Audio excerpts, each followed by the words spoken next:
Avenue near the corner with Larpenter. Check them out at mavericksbeef.com. Portions of the following program may be pre-recorded.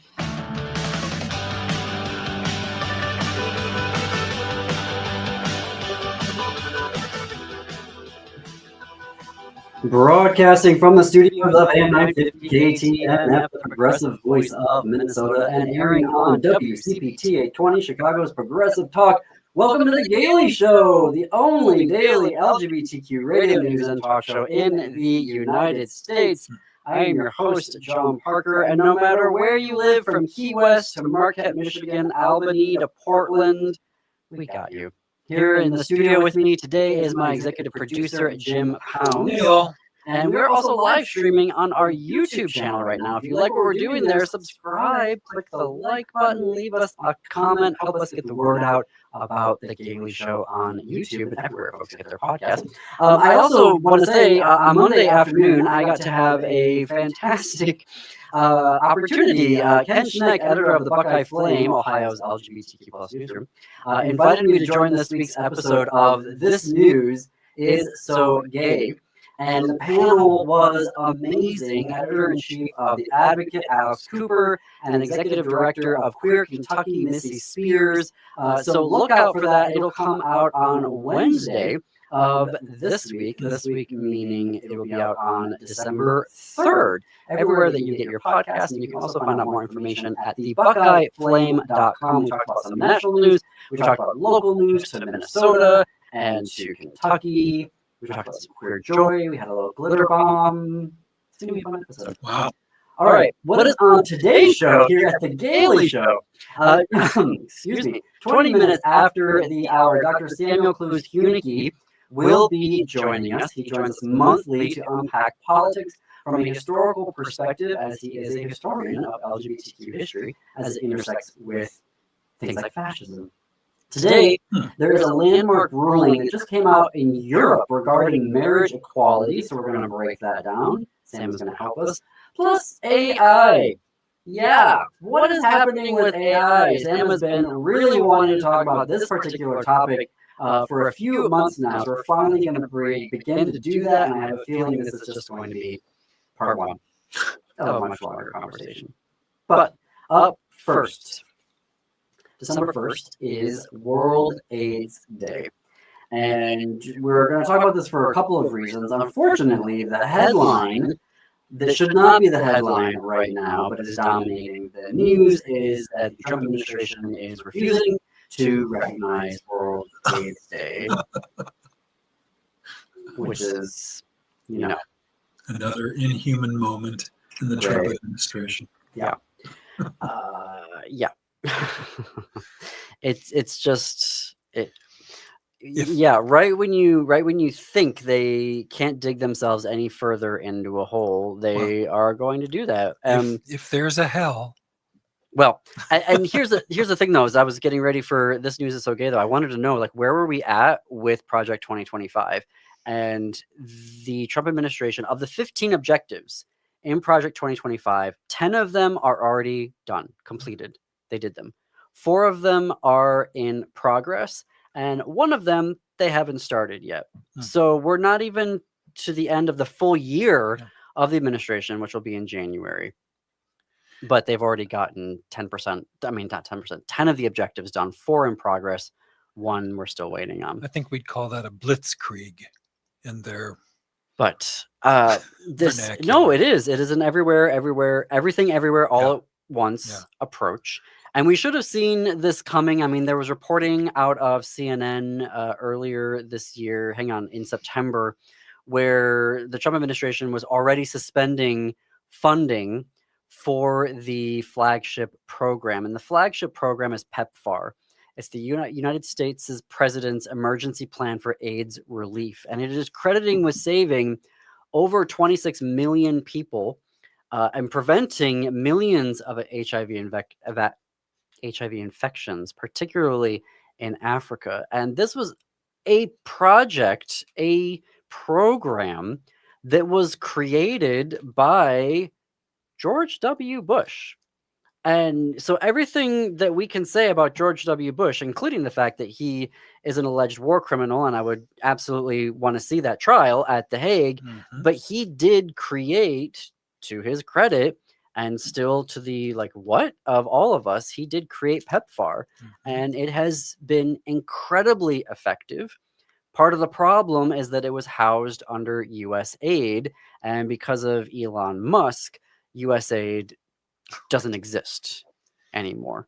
And so we were seeing already that the Trump administration over the past 12 months has been obviously dismantled USAID, but then, as recently as September, CNN was reporting about how much money the Trump administration was suspending and halting for these global programs. And it is disturbing. I think I read the other day an estimate of the number of people that have died because of the removal of U.S. aid. There are people who, for example, can't get to food sources or can't get medicine that they need or something. And the estimate, just since that happened, I believe middle of February, maybe, till now, is about 60,000 people.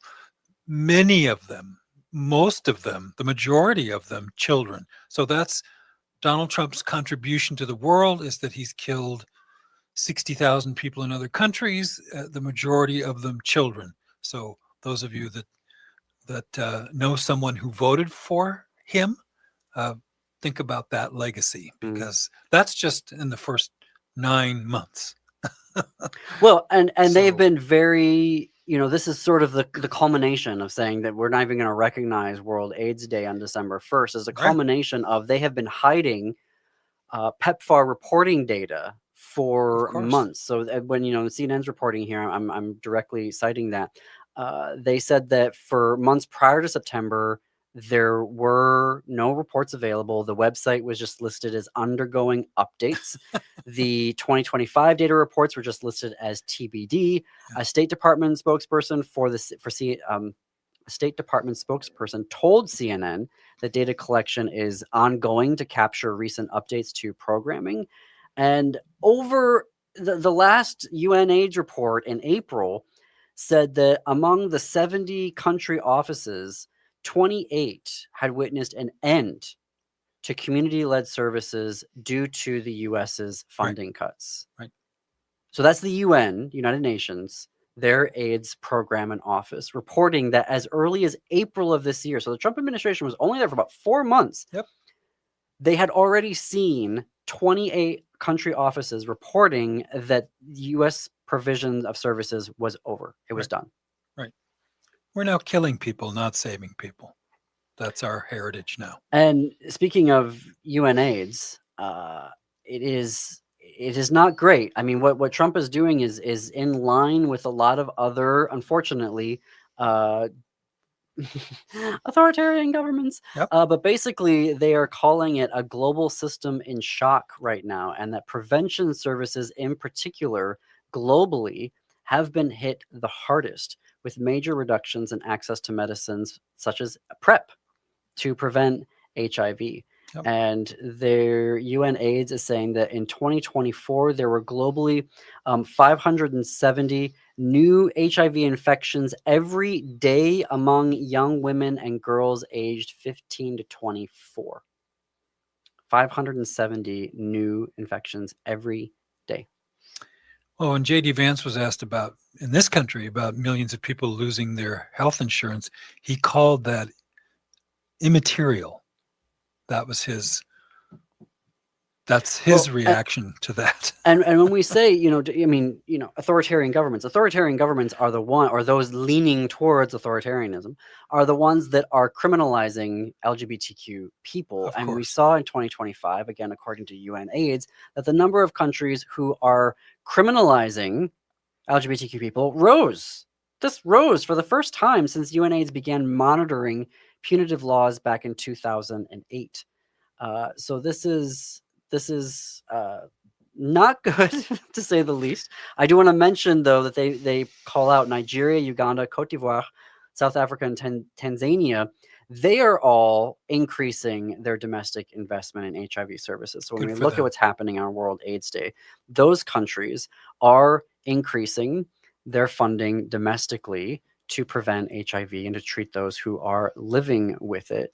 But UNAIDS is working with more than 30 other countries to accelerate their national sustainability plans on this. And even here in the United States, when we talk to organizations like here locally, even in Minnesota, we see what's happening with these funding cuts they're having downstream effects here. And already, even with the funding that we currently had, we were seeing upticks in Minnesota of cases in just the past few years.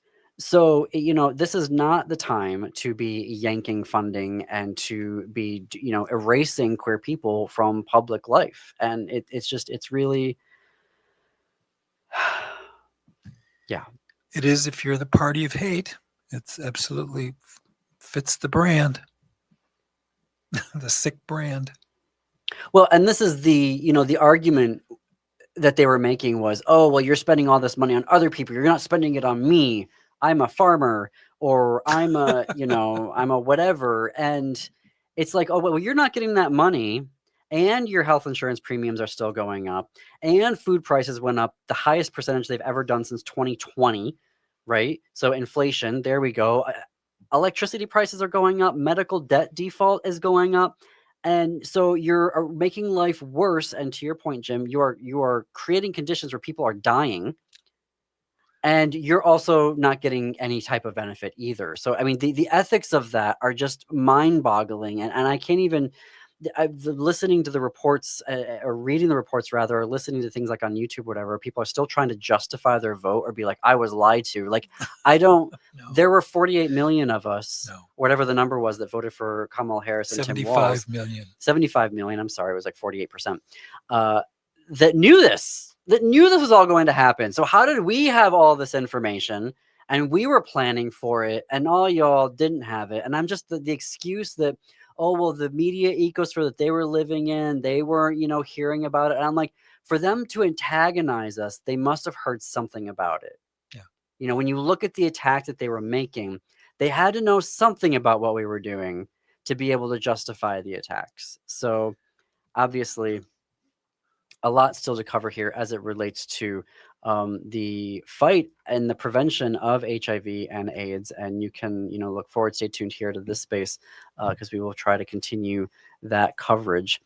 We are going to take a break here. When we come back, we're going to have Dr. Samuel Clues-Hunicke.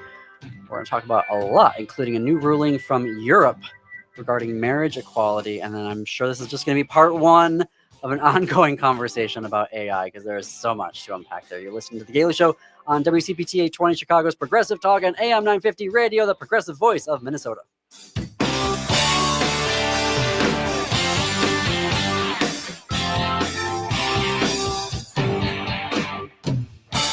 This holiday season, something fabulous is marching your way.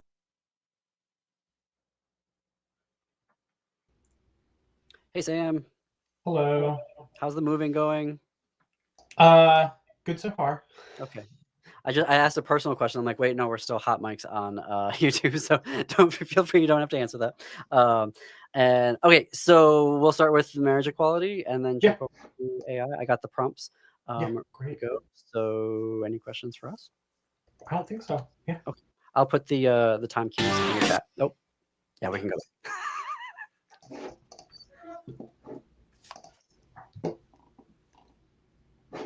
Future. To help continue to grow, Snap Construction will be putting up proceeds to assist the station in marketing on social media. Snap Construction encourages you to do your part by liking and sharing the content on AM 950's social media platforms. This is Chad, owner of AM 950. Ryan has always told me the best time to get work done is during the colder months of the year because demand is much lower. He is backing that up again by offering 30% off labor on windows and siding from now until the end of December. Call Snap Construction now to get 30% off labor on windows and siding. As always, Snap Construction stands by their work with a lifetime craftsmanship warranty. Trust the company AM 950 trusts Snap Construction, arguably the most well-reviewed roofing, siding, and window contractor in the metro area. Get a free estimate by calling 612-333-SNAP or find them online at snapconstruction.com. Financing options available.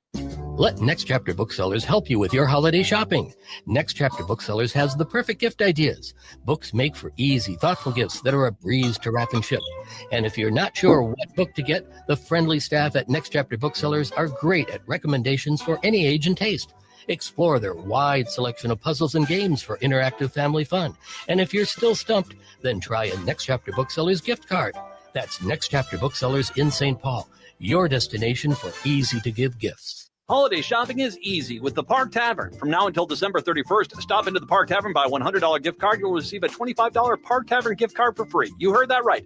Buy a $100 Park Tavern gift card, you'll receive a $25 gift card for free. And the best part is you get to decide which gift card you keep and which gift card you gift. The Park Tavern is open regular hours throughout the holiday season, offering great food and family fun. On Louisiana Avenue, north of Highway 7 in St. Louis Park, the holidays are just better with the Park Tavern. Minnesotans age 65 plus might qualify for Health Partners Minnesota Senior Health Options. The easy all-in-one plan includes personal support, coverage for medical, prescription drugs, and dental, plus many extra benefits. Eligibility information is available at healthpartners.com/oneplan. Health Partners is a health plan that contracts with both Medicare and the Minnesota Medical Assistance Medicaid program to provide benefits of both programs to enrollees. Enrollment in Health Partners depends on contract renewal.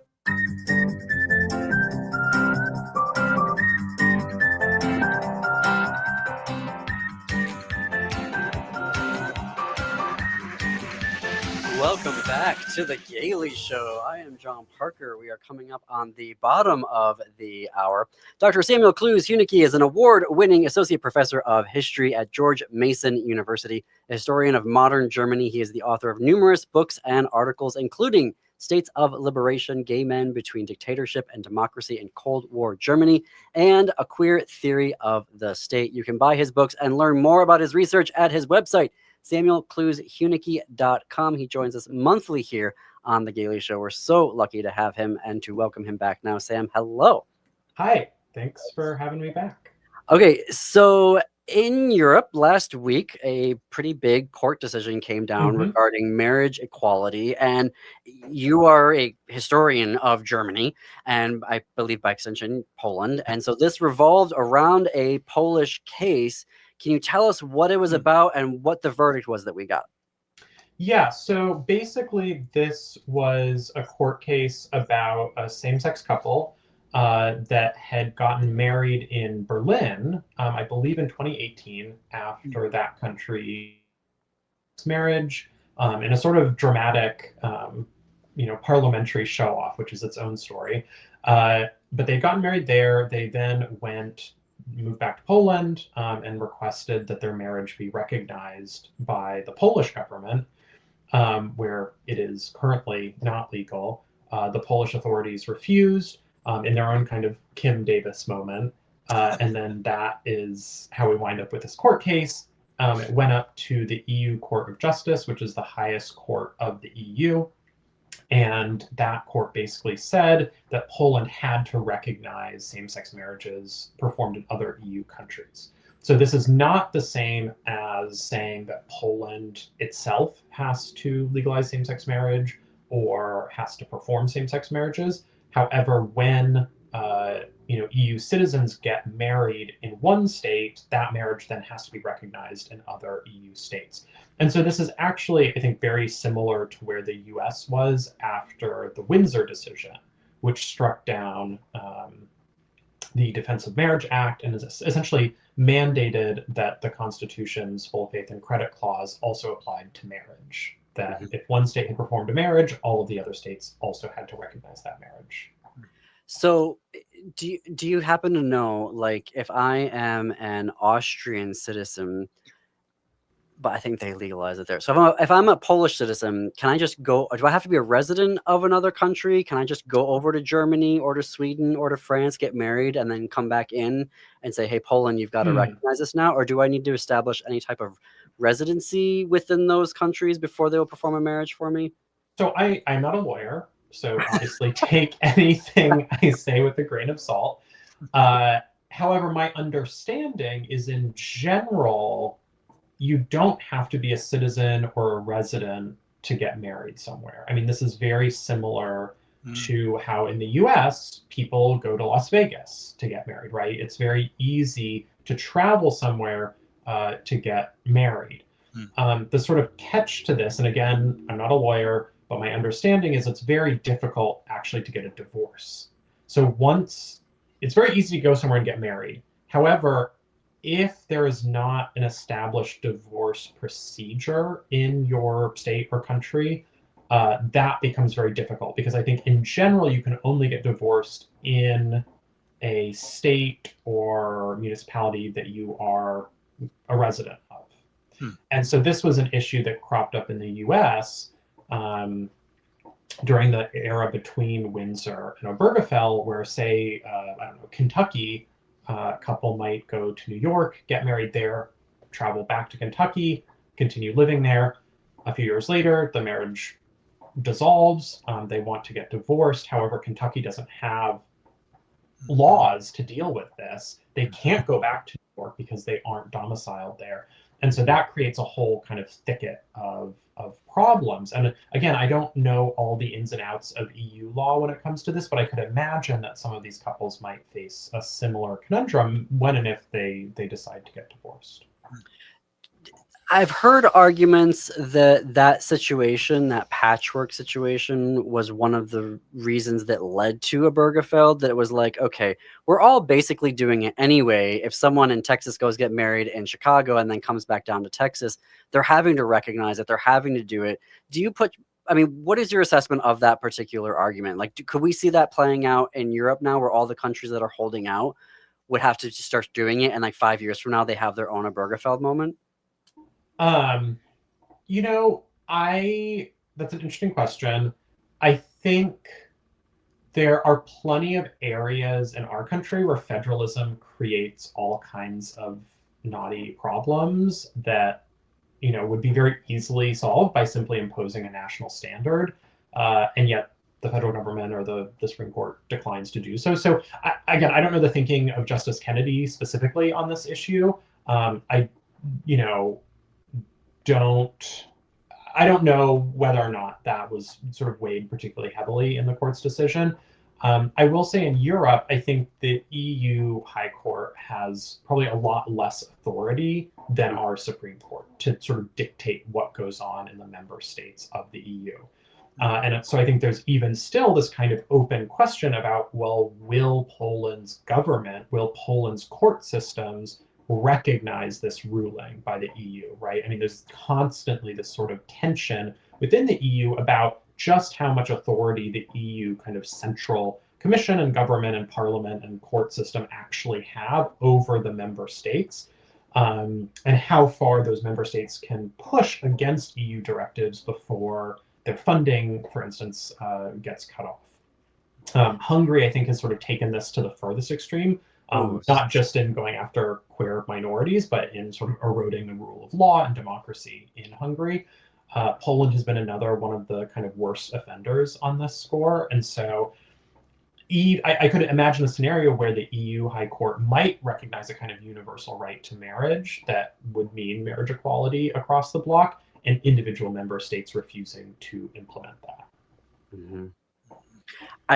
This is a huge question. We're coming up on the break here. Maybe we can continue it after when we come back. I mean, you have taken such a deep dive into Germany itself and its history, particularly with fascism and its authoritarian government on the east side, and then the democracy, as it were, on the western side. A lot of where the EU comes from, though, and the structures trying to bind it all together do root in World War II. First of all, am I generally speaking correct in that? Yes. No, I mean, the EU starts with the European coal and steel community in the 1950s, and it's very much an effort to kind of cement, in particular, the rapprochement between France and Germany, and to sort of make sure that a European-wide war will become an impossibility. Mm-hmm. And then so now I literally have 40 seconds here. And I guess my question then with that is, when we see countries like Hungary and Poland who are pushing to the extreme, the norms there, does it threaten the EU? And I have to take that break now. I'll think on that. Think on that. You got 3 minutes. You are listening to The Gailey Show on AM 950 KTNF and WCPT 820, Chicago's Progressive Talk. Keep the conversation going on our Blue Sky. We are at thegaleyshow.org on Blue Sky. See you on the flip side of this break.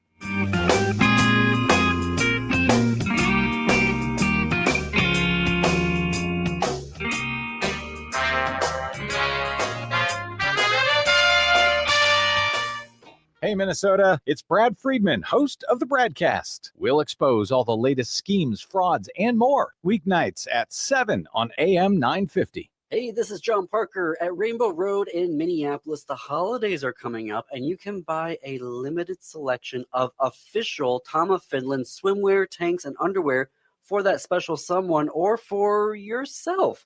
But don't wait on this. When they're gone, they're gone. And while you're there, update your gym look from a wide selection of tanks, t-shirts, and shorts. Rainbow Road is open 7 days a week on Grant Street by Loring Park and all the time at rainbowrd.com. Remember to get it at the road. Some versions of A Christmas Carol are hot toddies, sweet and cozy. Open Eye Theater's holiday tradition, Scrooge in Rouge. It's a Boilermaker, a raucous Victorian vaudeville-style musical that spikes your holiday with camp and chaos. Scrooge in Rouge is backed by audience demand for the third year in a row. Celebrate the holidays with Open Eye Theater, now through December 28th. Bring your friends, bring your festive spirit, and leave your figgy pudding at home. Christmas can be a drag in the best way. Tickets at openeyetheater.org. Mon beau sapin, roi des forêts. Francois, you're decorating Christmas trees. Regardez ces sapins de Noël décorés de macarons de chez Nicolette. You can buy Christmas trees decorated with Nicolette's macarons. Are there any new holiday flavors? Oui, à la menthe, chocolat chaud et Snickerdoodle. Peppermint, hot chocolate, and do you mean Snickerdoodle? Oui. Oh, and every day for the holidays, Nicolette's will be at Dayton's Market downtown and at Southdale. Joyeux Noël. In today's uncertain times, Woodland Stoves and Fireplaces believes that a fire can add comfort and security to your life. At Woodland, our mission is to connect you to a place for fire that works. Woodland Stoves and Fireplaces installed our wood stove years ago, and we still love it. Watching the fire, feeling the heat, is a joy we experience every day. And knowing we have a reliable heat source makes us feel snug and safe. There are many choices in wood, gas, or electric. For diversity and styles, at Woodland Stoves and Fireplaces, we display over 180 models, and 35 of these are burning displays. You can experience the glow and warmth of a live fire. Whether wood, gas, or electric, find a fire that warms your heart, a fire that adds comfort and security to your life. See the many choices at Woodland Stoves and Fireplaces, located on the corner of East Franklin and Riverside Avenue in Minneapolis, and online at woodlandstoves.com. Woodland Stoves and Fireplaces since 1977. For over 48 years, our slogan has been, out of the ordinary products and services. Our mission is to get you a fireplace that works in your life. With a look at your AM 950 weather, I'm Patrick Lilia. Tonight, cloudy with a low of 11, then Tuesday, partly sunny with a high of 24. Sharing the progressive voices you love on AM 950 isn't easy, and we can't do it without your support. Please head over to am950radio.com and make a donation if you can. We'll send you our 6th annual AM 950 calendar as a thank you. That's am950radio.com. AM 950 KTNF, St. Louis Park, Minneapolis, St. Paul.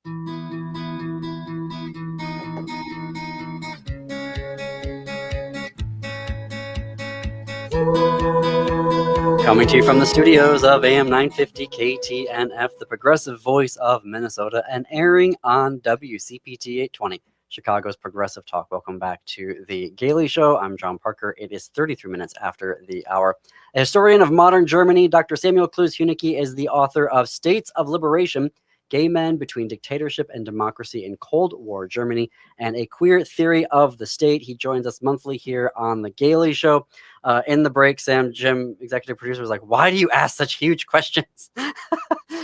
So briefly, because I am used to, especially after a year on this show, seeing the right and MAGA weaponize LGBTQ rights as an opportunity to undermine democratic norms. And so I could see a ruling like this from the EU's court saying, no, Poland, you have to recognize a marriage that was performed in a state that does perform gay marriages as an opportunity to then go after and needle away at the European Union project. Right. And I think that is something we've seen certainly in Hungary, as I've mentioned, in, Putin's Russia was never considered, even a candidate for admission to the EU. but similarly has used LGBTQ plus rights and sort of the perception that they are embraced in the West as a way of eroding democracy and, augmenting Putin's power. So I don't think you're wrong to worry about that. Poland right now is in a sort of weird situation where it's been under this far-right government for a long time, but a sort of more progressive center-left government recently got voted in. And so actually the current government is much more sympathetic both to the EU. The current prime minister is a former leader of the EU, Donald Tusk, and is also much more sympathetic to this sort of civil right, and I believe is currently actually working on a bill not necessarily to grant marriage equality, but to institute same-sex civil partnerships. So at least a step in the right direction. So I don't think this government would necessarily use that. I think there is always a concern that imposing rights through judicial fiat will create a backlash. I think in our country, we have a particular concern over that because of Roe v. Wade and this, notion that when Roe v. Wade came down from the Supreme Court, abortion was sort of slowly working its way through state legislatures, and then this sort of uniform ruling from the court over time engendered a backlash that has now left us where we are today.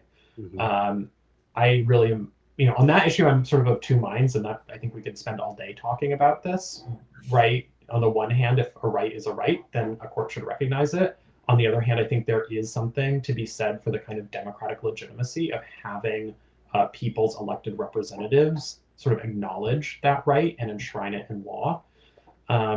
Anyways, but in this case, I think it's a welcome ruling. It certainly shows the bloc's commitment to these rights. And your sort of earlier question before the commercial break about the bloc sort of originally coming out of World War II and the fight against fascism and these fears about fascism and anti-democracy sort of resurfacing in Germany and elsewhere. I think one of the important things to remember is that the bloc originally was not a bloc built around social or civil rights. It was originally built around economic rights, around the freedom of movement, about trying to integrate economies of the country's major powers. And so, out of that eventually develops this notion of European or EU citizenship that people have today. And because it's fundamentally an economic right, it includes the right to travel, that EU citizens have a right to travel to another member state and work there and reside there. And so what the court basically found in this is that if you have a kind of transportable right like marriage, then if you take that marriage and move to another EU member state and that state doesn't recognize the economic benefits of that contract that you are taking with you, then that is actually a real impediment to that freedom of movement that is enshrined in the European project. So I think you have two things going on. You have the sort of underlying right to work and to travel built into the EU, combined with sort of shifting social norms where many EU member states have now acknowledged either marriage equality or at least same-sex civil partnerships. And those two are sort of coming together in this ruling. Always of just particular personal interest to me as a dual France-US citizen. I'm always trying to figure out what is all going on over there. But something I'm also interested in, I'm interested and also terrified about talking about is artificial intelligence, because it is literally everywhere. It's in our emails now. You open a PDF and suddenly there's, AI. Even none of us want it. No, you can't Google something without having the first third of the page be AI at this point. So and I know you've been wanting to talk about this as well. Can we start in the university context, I guess, there? Yes. Because that's where you could be seeing it very directly, is how it is showing up and either being used or abused, either within your classroom, also among the faculty, staff. Yeah.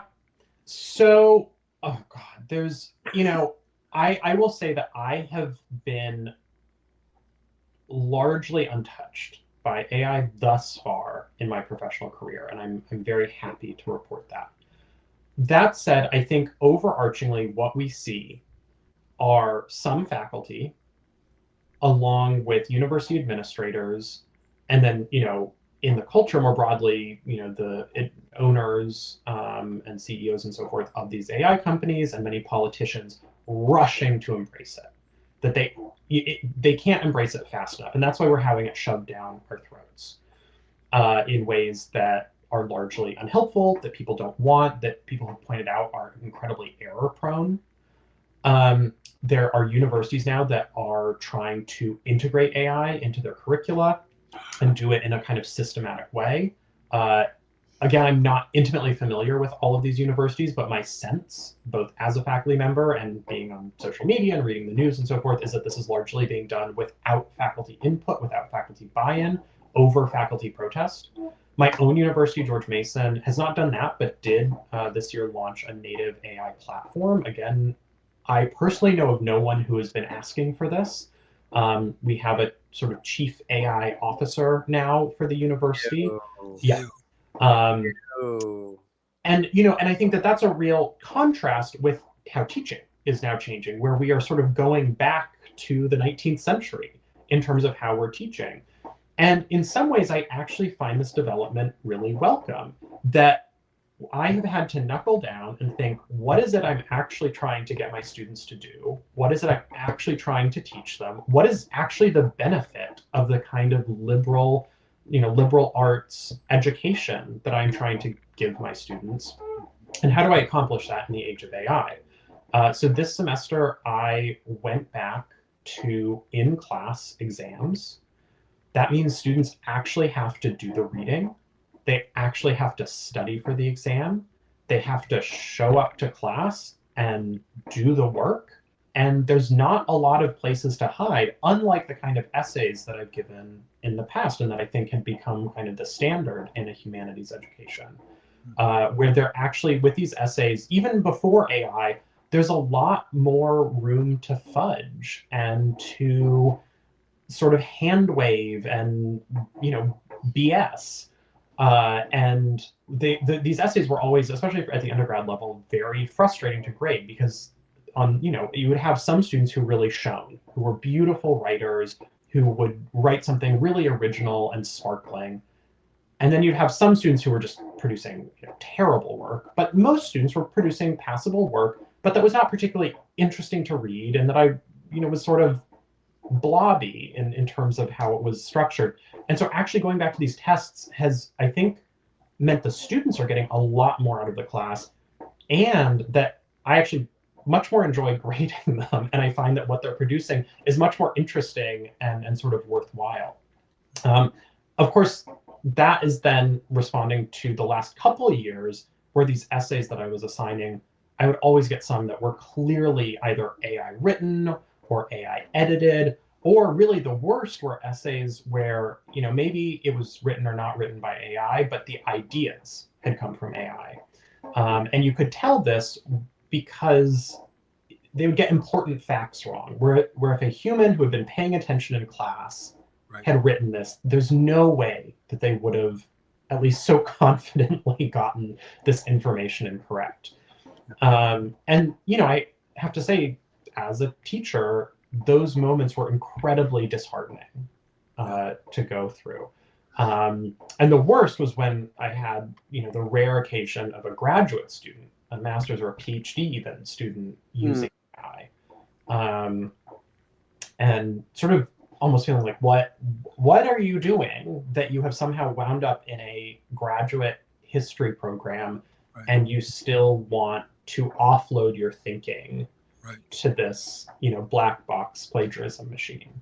Say, Sam, can I ask a question? I used to teach at the university level, an adjunct instructor. When somebody would turn in something that you felt like this is something's the matter, is that a fail, or is there some communicating you do and give them another chance, or what? How do you handle that? It really varied. There were a lot of cases where I strongly suspected it was AI, but there was no way to prove it. And so in those cases, I simply graded it as I would otherwise. These were not good papers, and they usually would get C's or D's. But I just sort of put that to one side and said, well, if it is AI, then I should be giving it a 0 because it isn't your work, but I can't prove that, and so I will just grade it as I normally would. There were occasional cases where it was so patently obvious that it was AI. Generally, this was when there were sort of hallucinated facts, hallucinated citations, hallucinated quotes even. In those cases, I would typically refer it to our, they keep changing the name of it, but sort of academic integrity office, sort of anti-plagiarism office. Yeah. And what was shocking to me is that these students always sort of denied that they were using AI, when it was just so. But they also didn't have an explanation for where did you get these incorrect pieces of evidence if not from AI. But how dare you accuse me of that? Right. So, it again, going back to these in-class exams, it obviates that. It means I don't have to worry about, is this really your work? I can have confidence that for the 70 minutes that they are sitting down in class and writing in a blue book, they are producing something that is original to them. Yeah. And No, I was just, I mean, this was a while ago. I was, when I got out of broadcast journalism, television, I was working as an adjunct in journalism for communication, or for a community college rather. And I was very clear at the outset. I said, this is journalism.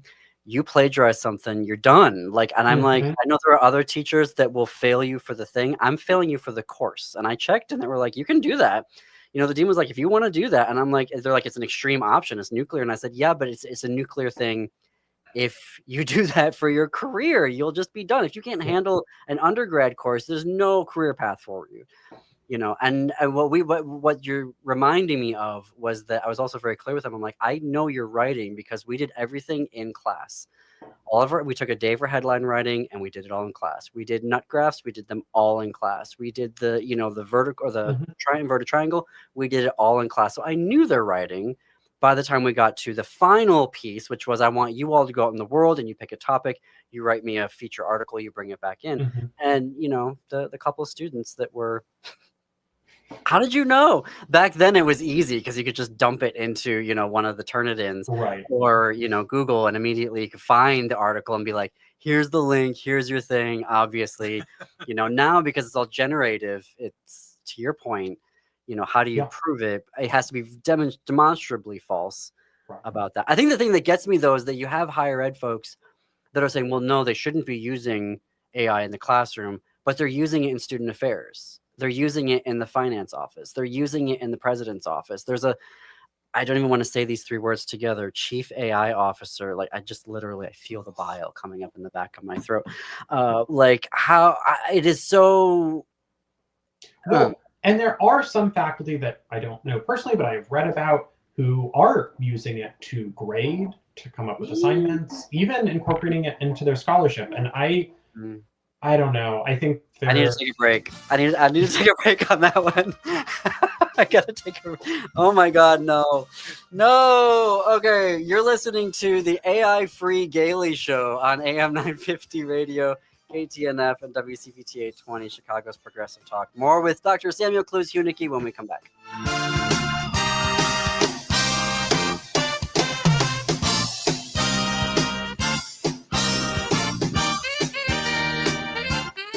Hi, this is Frank Brown of Minuteman Press Uptown with a question for our listeners that use social media. Do you want an authentic way to connect with people in your life? Something more meaningful? Thousands of people just like you know that when it matters, count on Minuteman Uptown for custom quality digital prints. From Canva creations to self-published books, from business cards to banners and signs, we print everything. Find more information at mpuptown.com. Contact Minuteman Uptown today, and we'll help you connect to what matters. History Theater celebrates the fascinating history of the St. Paul Winter Carnival with the world premiere of Rollicking, a winter carnival musical November 22nd through December 21st in St. Paul. Discover the strange, wonderful heart of a tradition built on resilience, imagination, and the enduring spirit of our snowy state. Discounts are available for students, seniors, and groups. Don't miss this vibrant premiere. Find details now at historytheater.com. That's historytheater.com. Across this country, LGBTQ rights are under threat. This is a struggle that the LGBTQ community knows all too well. Since 1987, Outfront Minnesota has been fighting for LGBTQ rights and protections here at home, and this work is needed now more than ever. hard-fought wins here in the state of Minnesota are at risk, from the ban on the harmful practice of conversion therapy that passed in 2023 to transgender protection secured in our State Human Rights Act in 1993, and even national recognition of our same-sex marriage protections that we secured in 2013 are at risk. Outfront Minnesota has helped Minnesota become a national leader in LGBTQ rights, and they will hold the line to make sure we don't lose what we've gained. But they need you. Now is the time to step up and support Outfront Minnesota and LGBTQ rights here in our state. Outfront Minnesota needs your financial support today to strengthen LGBTQ protections at home, at school, and at the state capitol. Learn more and make your gift at outfront.org/give. That's outfront.org/give. Let Next Chapter Booksellers help you with your holiday shopping. Next Chapter Booksellers has the perfect gift ideas. Books make for easy, thoughtful gifts that are a breeze to wrap and ship. And if you're not sure what book to get, the friendly staff at Next Chapter Booksellers are great at recommendations for any age and taste. Explore their wide selection of puzzles and games for interactive family fun. And if you're still stumped, then try a Next Chapter Booksellers gift card.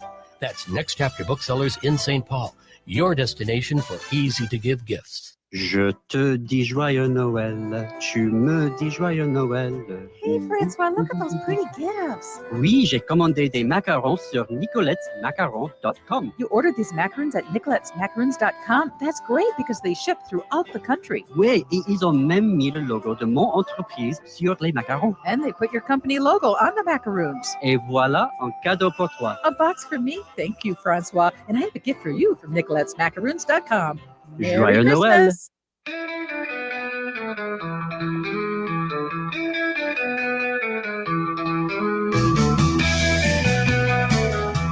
Welcome back to The Gailey Show. We're coming up on the top of the hour. He's the author of States of Liberation, Gay Men Between Dictatorship and Democracy in Cold War Germany, and A Queer Theory of the State. Dr. Samuel Kluse-Huenicke joins us monthly to discuss politics, fascism, history, and today we're getting into AI. And Sam, walk our listeners through, if they haven't been thinking about AI and the negativity of it all, why it's bad for us. Yeah. What is your argument to them? Yeah. So again, I'm a historian. I'm not an AI researcher, and a lot of what I rely on here is both my own kind of intuition, but also reading, studies and news on this. So this is, stuff that people can go and read about in the New York Times, Washington Post, wherever they get their news. But basically, AI, despite the fact that it is a miraculous technology, like I don't want to deny that it is a really remarkable new technology. I think the problem for me comes, again, as we've been talking about, in shoving it down our throats and saying this now has an application in every conceivable area of life. We don't need to be thinking critically about it. We don't need to, sort of be putting the brakes on it. And in particular, when it comes to education, the real problem is that study after study now has shown what is intuitively obvious, which is if you use AI to perform a function, a cognitive function, it degrades your ability to perform that function in the future. And this intuitively makes sense, right? If your brain isn't making the connections needed to do something, you're not learning how to do it. And so that means that we're both not learning, or our students or adults even aren't learning factual information about the world around us. And we're also not learning those critical thinking abilities, whether that is not learning how to do math, whether that is we're not learning how to read, we're not learning how to digest news critically and think about what is real and what is fake. All of these important cognitive functions are being degraded by offloading it to AI. And it's reached such a point, I've seen anecdotes of people now, using AI in place of Google, right? And so rather than searching for reputable sources of information, you're simply allowing this machine to think for you and give you information that might or might not be correct. It might or might not be hallucinated. And that, in fact, though, that isn't just lazy, right? It actually makes it more difficult for you in the future to go and search out those sources of information for yourself and synthesize them into an answer to solve whatever question it is you need solving. So that's one real problem, I think, with AI, is that the whole point of education is to improve the human mind, and using AI actively degrades it. The other problem has to do with mental health. That, again, study after study has shown that people who use AI habitually have degraded mental health.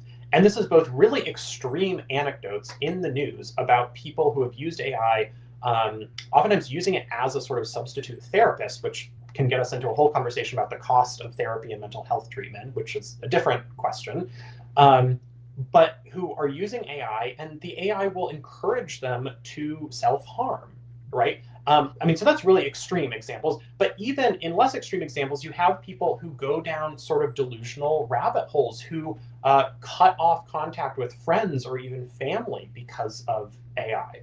And so I think that's something that also is not getting talked about enough. And then there's, finally, the kind of environmental degradation that AI, expends enormous amounts of electricity, again, for products that people don't want and are actively harming people. And there's the question about the amount of water being used, the amount of real estate being developed for this purpose, and so on and so forth.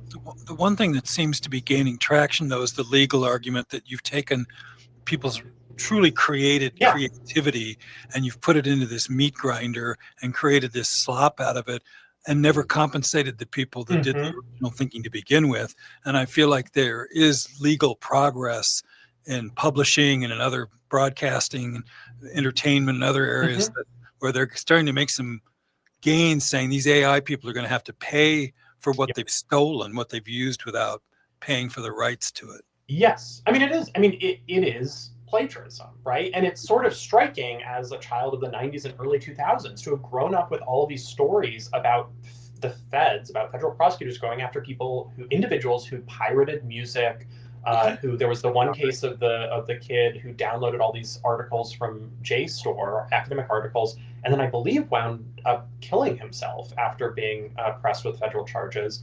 And yet, when it comes to this, it's totally fine. If it's in the name of capitalism, go ahead and steal and plagiarize as much as you want. So it's shocking, and it is heartening to see that courts are, in general, I think, taking that side so far, that in fact this is theft and you need to compensate people.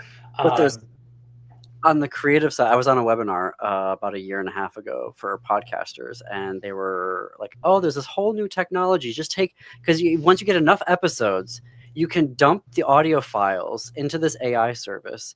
It will learn your voice. So you don't have to spend the time recording your promos. You can just write the promo and the AI will spit it out and everyone in the room was like, oh my God, that's so exciting. And I was like, I can't, I'm sorry. Does anybody here see the problem of that? Like, how much a politician could have all of their audio in there, Biden, Trump, Hillary Clinton, whomever, and you could just create a tape of a recording of, I just got this out of this fundraiser, and look what Hillary Clinton said in this fundraiser about Pizzagate and the babies. Here's our proof. It's absolutely terrifying. And when I saw Copilot, which is apparently the Microsoft one, on a game I was playing, that was like, dear Copilot, give me a podcast about Mars that's chill. And I'm like, do you know how many bleep podcasts about Mars there are? And you want to ignore that to get some AI generated one? No, it actually, but again, I think there's sort of a disconnect, and this is purely anecdotal, between what companies are telling us people want and what people actually want, which I think is, people don't want this AI slop. They don't. The book, Our States of Liberation, Gay Men Between Dictatorship and Democracy in Cold War Germany, and A Queer Theory of the State. We have links in our show notes and websites for you to buy copies of your own or to gift for someone in your holiday shopping. You can connect with Sam at SamuelCluesHuneke.com. Sam, have a great holiday season. We'll see you back here in January. Happy holidays. All right, everyone. Until tomorrow at this time, keep it queer, America. Keep it queer, America.